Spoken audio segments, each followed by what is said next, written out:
Os meses de junho e julho são marcados, principalmente em nossa região, pelo forte laço com costumes juninos, além de nos arremeter à figura do caipira, presente em todo o Vale do Paraíba.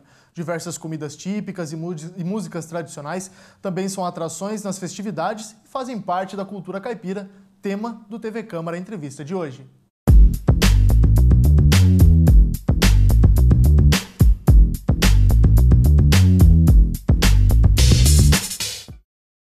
Pois bem, para falarmos sobre o assunto, o TV Câmara Entrevista recebe a Nathalie Neco, jornalista pela Universidade do Vale do Paraíba, onde também fez pós-graduação em Cultura Popular Brasileira. Atualmente atua como assessora na Fundação Cultural de Jacareí. Também contamos com a participação da Patrícia Cruz, que é museóloga formada pela Universidade Federal de Pelotas, no Rio Grande do Sul, e mestre em Educação pela Universidade de São Paulo. Atualmente, Patrícia faz parte do Conselho do Sistema Estadual de Museus e atua como diretora de Cultura na Fundação Cultural de Jacareí. Nathalie, Patrícia, muito obrigado pela participação de vocês. E para a gente começar, abrindo esse programa, falando sobre cultura caipira, gostaria de perguntar para vocês, primeiramente para você, Patrícia, sobre o surgimento desse termo, De onde surgiu a cultura caipira? Ela vem de qual período? Que é o que a gente está relatando hoje. Como que se deu esse surgimento? Primeiro, eu que agradeço o convite, um prazer estar aqui com vocês.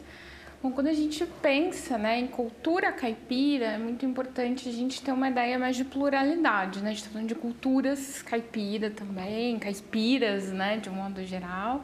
E isso vai se formando com o passar do tempo, com o passar dos anos, a partir de uma série de outras culturas. A gente tem o próprio tropeirismo, bandeirante, indígena, africano e, posteriormente, a imigração, que tem uma força muito grande nessa questão da cultura caipira.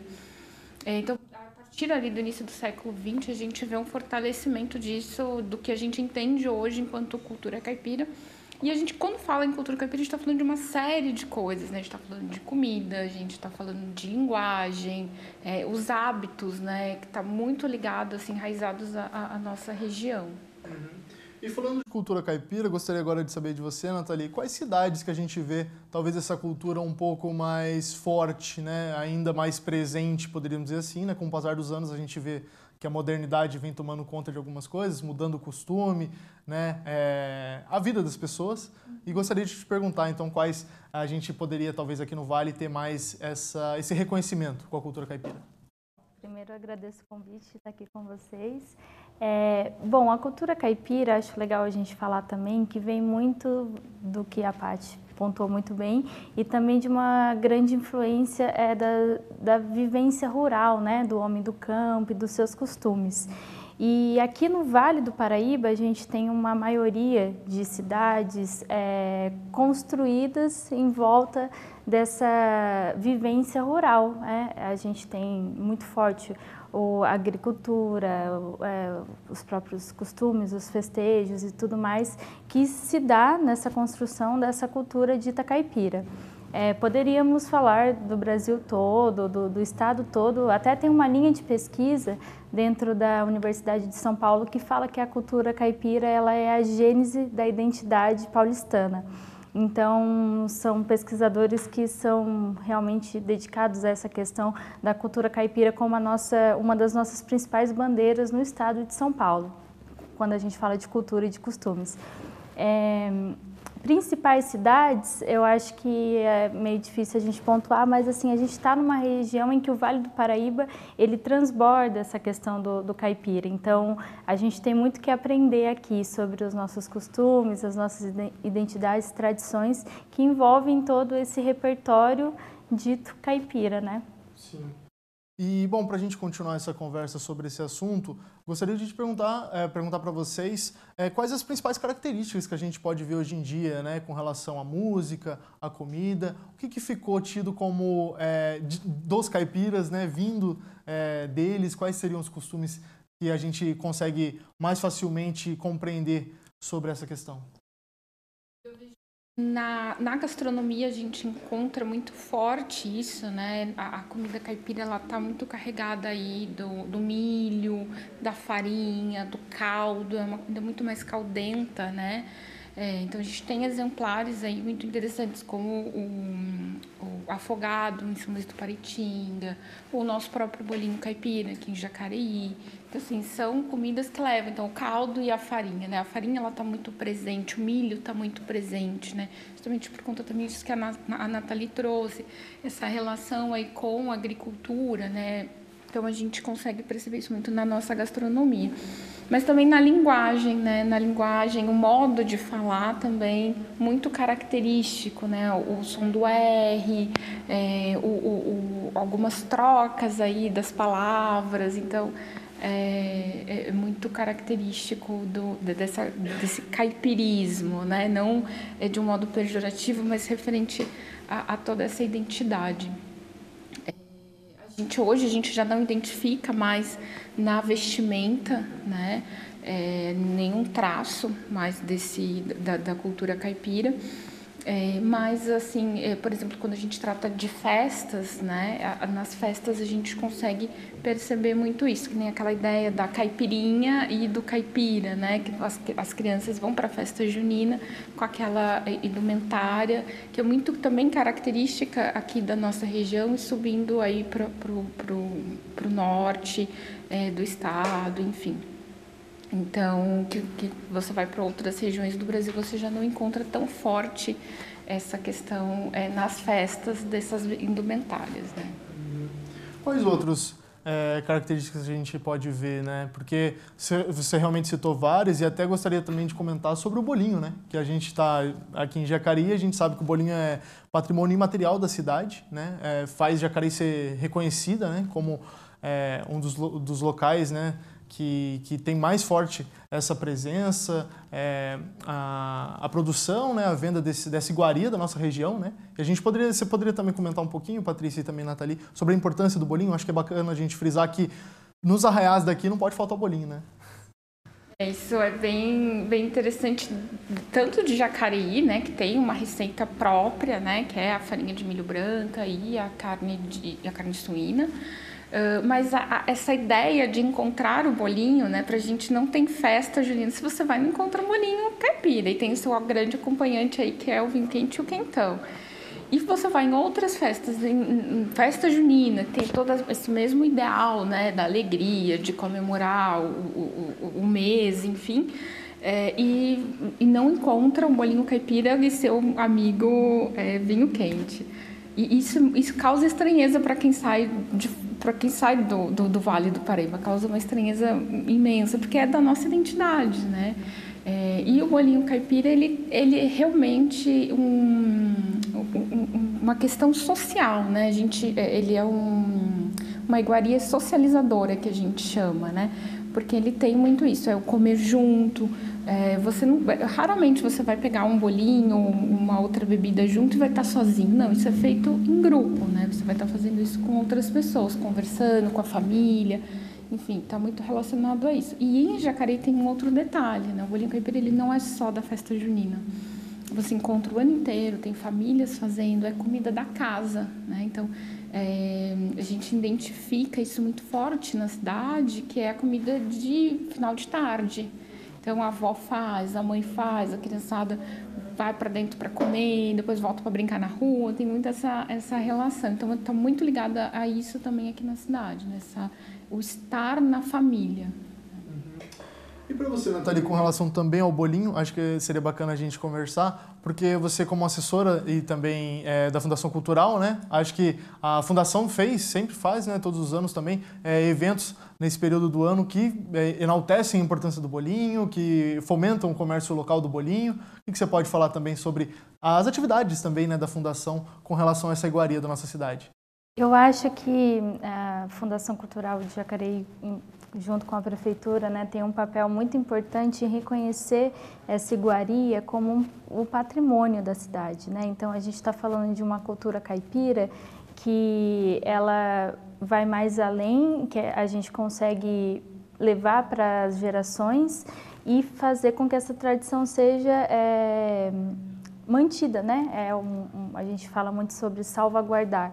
Então, a Fundação tem esse papel, né, como instituição pública, de políticas públicas culturais para que mantenha essa tradição e que essa iguaria caipira da nossa cidade e também com a trajetória na região toda, ela seja reconhecida. Então, eu acho que esses movimentos também, eles rompem esses estereótipos que a cultura caipira é só a caipirinha e o caipirinha, como a Patrícia comentou. Não, vai na culinária, vai nas manifestações. Um aspecto bacana também que eu acho legal a gente trazer, que é muito forte, é a questão da religiosidade. Né, o caipira tem muito isso da fé popular, então quando a gente mantém também, valoriza esses grupos, sejam eles Folia de Reis, Moçambique, a Catira, todos esses grupos que mantêm essa questão com a fé popular, a gente está falando de uma fé caipira também, uma fé rural, uma fé longe das instituições religiosas, assim, de classes mais elevadas, digamos. A gente está falando da capelinha, de como as famílias se reúnem, de como isso é passado de geração em geração. Teria outro ponto também que daria para falar bastante, que é a questão dos santos populares também, que isso é muito do caipira também, de atrelar a sua fé a santos que não são reconhecidos na igreja. Então a gente poderia falar de várias histórias, de santos de diversas maneiras, assim. São José dos Campos tem num bairro rural, tem um exemplo muito bacana da Santa Perna, né, que tem toda uma história em volta de uma perna que, pela intercessão de Nossa Senhora Aparecida, traz os milagres para aqueles que têm doenças envolvidas com perna, pé e tudo mais. E nessa comunidade rural existe uma capela, existem vários objetos que remetem a essas curas alcançadas com doenças relacionadas à perna, assim, e é algo muito daquela comunidade, do caipira, da pessoa que vive aquela realidade ali no seu meio rural, e aquilo faz sentido, né? Então, faz sentido, não é só uma fé em um momento da semana, é algo que move, assim como a questão da culinária, né? Fazer um bolinho caipira no final da tarde, ter sua fé, ter sua manifestação cultural, tudo isso envolve essas questões que constrói esse imaginário caipira, né? Sim.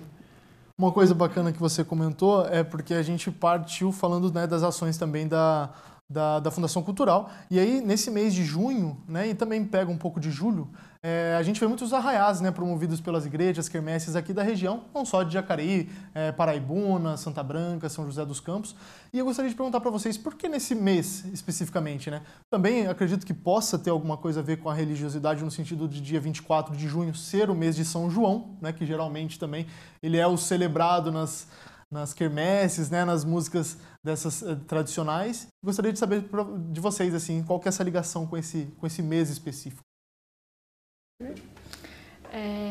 Eu acho que, para além da gente pensar essa questão do São João, Santo Antônio também, né, enfim, está relacionado à religiosidade, sim, mas também a gente tem que pensar que isso veio da Europa, né? E lá eles estão saindo do inverno, né?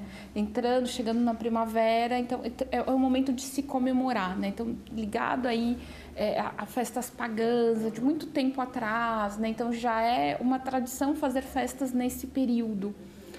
Junho e julho são meses de festa, então quando isso vai se adentrando ao catolicismo, né, ao cristianismo, vai se tornando essa tradição. Então, assim, sempre tem que ter em mente que as tradições elas são inventadas. Então, é quando se inventa essa ideia, né, de fazer festas nesse período. Aqui não, né? Aqui é o momento de chegar o inverno, enfim, mas está ligado um pouco isso também. Então, quando você tem aí essa vinda da tradição da Europa para o Brasil, isso está muito forte. A festa junina é uma festa europeia, que é introduzida no Brasil. E depois disso vai se abrasileirando, né? Mas está claro aí também ligado à questão da religião, dos santos, do mês, né? Acho que é o mês com mais santos que se festeja populares. Então... Acaba tendo essa conotação também, né? Exatamente isso. Ela surge como uma festa para celebrar a colheita, que é essa questão ligada às estações do ano e à agricultura. Então, tem muito também, quando a gente estuda as origens, dos traços dos nossos indígenas, que aí tem toda essa relação do milho, né? Por que é tão presente o milho nessa época? Porque é o mês da colheita. Tem até uma brincadeira assim que o caipira planta em São José para colher em São João. Então, assim, essa celebração mesmo da fartura. Aí a religiosidade veio como esse traço também muito forte de celebrar esses santos mais populares. Eu acho bacana essa troca que a gente está tendo, porque a gente realmente vê que são várias coisas, né? Várias características que são relacionadas, que formam, né, a cultura caipira. Meninas, peço licença a vocês, a gente vai continuar conversando no próximo bloco sobre esse tema, porque nós vamos para um rápido intervalo e na volta continuaremos falando sobre a cultura caipira. Fique conosco!